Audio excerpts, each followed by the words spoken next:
In today's lab, we will study the rotational motion of a flywheel. First, we will see how the angular speed changes in response to a change in the moment of inertia by dropping a heavy object onto the flywheel as it is spinning. Next, we will measure the angular acceleration of the flywheel in response to a torque exerted by a hanging mass. Finally, we will measure the frictional torque on the flywheel and see if this accounts for any discrepancies between our measured and expected values. To accomplish these tasks, we will measure the angular speed of the flywheel using a photogate and the Pasco interface. Let's look at how a photogate works. The photogate shoots a beam of light between its two ends. When the beam's path is obstructed, the red light on the side of the photogate turns on. Mount the photogate in the stand and spin the slotted plastic disc. As the disc spins, the photogate light will flicker on and off. To set up the photogate in Data Studio, click on Channel 1 and then select Smart Pulley as your apparatus. Click on the Measurements tab and then select Angular Velocity Channel 1. Click on the tab again to change the units from degrees per second to radians per second. First, we'll look at what happens to the angular speed when we change the moment of inertia. We will start off with just the flywheel spinning. This has a moment of inertia equal to 1/2 times the mass of the flywheel times its radius squared. We will then drop the cylinder onto the flywheel as it is spinning. Its moment of inertia is mr squared. The total moment of inertia of the flywheel and the cylinder will just be the sum of their individual moments of inertia. Start the flywheel spinning and measure the angular speed of the flywheel. What is its angular momentum? What will happen to the angular momentum when you drop the cylinder onto the flywheel? What about the speed? Do your observations match your predictions? Next, we will measure the angular acceleration of the flywheel due to a torque from a hanging mass.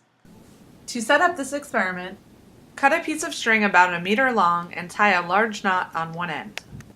Thread the unknotted end of the string through the top of the outermost hole in the disc and pull the string through. Cut off any excess string above the knot. Mount the pulley on the edge of the table using the clamp. Check that the string from the disc is aligned with the pulley. Tie the free end of the string onto the weight hanger. The weight should not hit the floor when the string is fully extended. Mount the flywheel onto the axle. Check that the flat side of the axle is aligned with the flat side on the hole in the wheel. You are now ready to take data. Wind up the string on the flywheel and then let the weight go. As the hanging mass falls, it exerts a torque on the flywheel, causing the flywheel to accelerate. Let's calculate the expected value for the angular acceleration. We choose two coordinate systems. One for the hanging mass, upward motion is positive, while for the flywheel, counterclockwise rotations are positive. Use the right-hand rule to check the signs for the flywheel. Let's first take the case of the string unwinding. The tension exerts a torque in the negative direction on the flywheel. The magnitude of this torque is equal to r, the distance from the pivot point to the force's application, times the tension force.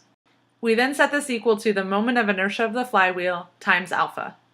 For the counterweight, we sum up all the forces in the y direction and set these equal to the mass of the counterweights times their acceleration.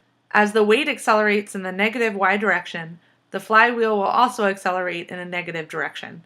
Therefore, the angular acceleration and the linear acceleration have the same sign.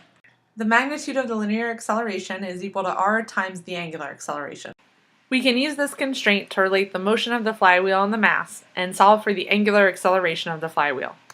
We can follow the same careful procedure to find the angular acceleration when the string is winding up.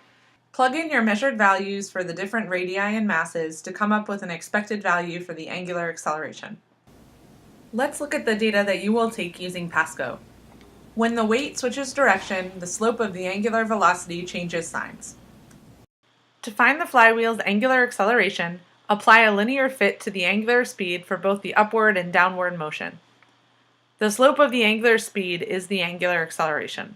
Perform fits on at least 5 cycles and take the average of the slopes to find the value of the angular acceleration for the upward motion and for the downward motion.